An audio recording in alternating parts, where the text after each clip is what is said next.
Si j'étais une histoire, qu'est-ce que je dois dire? Je serais le vilain petit canard. Je sais pas si ça fait 5 mots.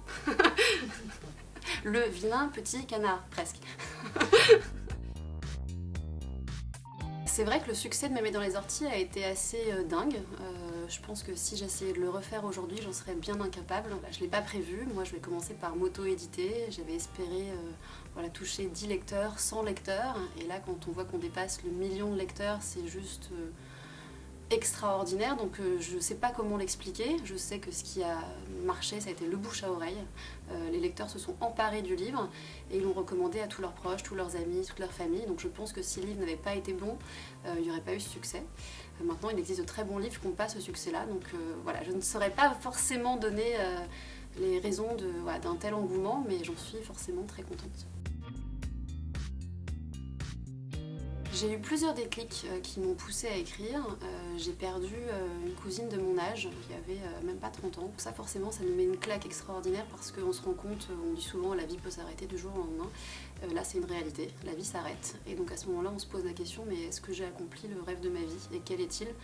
Et en fait très rapidement, je faisais des espèces de cauchemars où je voyais ma tombe marquée écrivain. Je crois que le message a été assez clair et je me suis mise à écrire. La principale source d'inspiration de mes romans, je dirais que c'est surtout la vie quotidienne, mes observations. Moi j'écris dans les cafés, donc je regarde autour de moi, je lis beaucoup les journaux tous les jours. Et puis ma famille aussi m'inspire énormément. Les relations notamment avec mes grands-parents aussi sont clés pour moi. Donc je suis un peu une éponge, j'absorbe tout ce qui se passe autour de moi et j'essaye de repérer les injustices, ce qui me dérange, et je pars toujours de ça pour inventer une nouvelle histoire, en faisant en sorte bien évidemment que ça se termine mieux dans le roman que dans la vraie vie. Le seul conseil qu'on peut vraiment retenir, c'est de se dire mais si moi je m'ennuie déjà en écrivant, y a très peu de chances que quelqu'un soit intéressé à le lire. Pensez aussi à votre plaisir d'écriture qui rendra le plaisir du lecteur encore plus grand. J'ai toujours eu une attention particulière pour le choix du titre, le choix de la couverture. Je veux faire en sorte que le roman et la couverture d'un roman communiquent l'émotion qu'on retrouve dans le livre et qu'elle corresponde aussi à ma personnalité. Alors, je n'ai pas les secrets des bons titres, sinon j'aurais pas choisi Mémé dans les orties, qui est quand même pas le titre le plus poétique du monde. J'avais envie à l'époque de parler de la relation jolie que j'avais avec mon grand-père, qui lui emploie à tout bout de champ ces expressions vieillottes. Donc quand j'ai cherché un titre, j'ai choisi Mémé dans les orties, qui est la version raccourcie de Il ne faut pas pousser Mémé dans les orties, qui est son expression préférée. Mais donc non, sur les bons titres, je pense qu'il faut demander conseil à d'autres. Mon mot préféré, s'il y en avait un que je devais me faire tatouer sur la peau, ce serait liberté. Je n'ai pas de conseils à donner pour reprendre sa vie en main, je n'en sais strictement rien.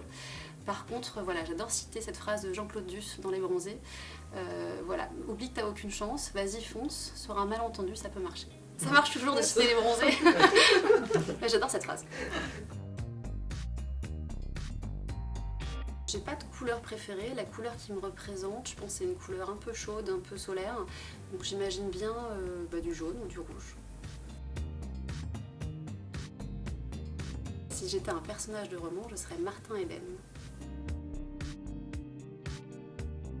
Pour moi, le livre préféré, c'est celui à venir, le prochain que je vais lire.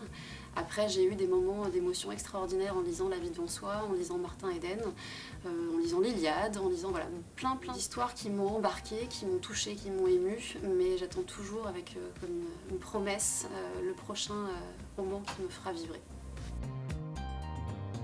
Alors j'ai une routine d'écriture assez bien rodée maintenant. Je suis très crayon. J'adore gribouiller dans des carnets mes idées que je peux reprendre, barrer, raturer. Et puis une fois que j'ai mon histoire, une fois que j'ai mon plan très détaillé, chapitre par chapitre, mes personnages en place, j'ouvre l'ordinateur et c'est là où je commence à écrire.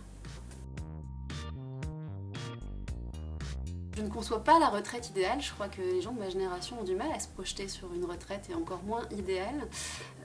Moi je crois qu'aujourd'hui je vis chaque journée comme si j'étais déjà à maximiser les journées qui me restent, comme si j'avais des journées de retraité. Donc en fait, ma vie d'aujourd'hui ne sera pas différente, je pense, que ma vie de retraité. Je ferai passer mes plaisirs avant beaucoup de contraintes.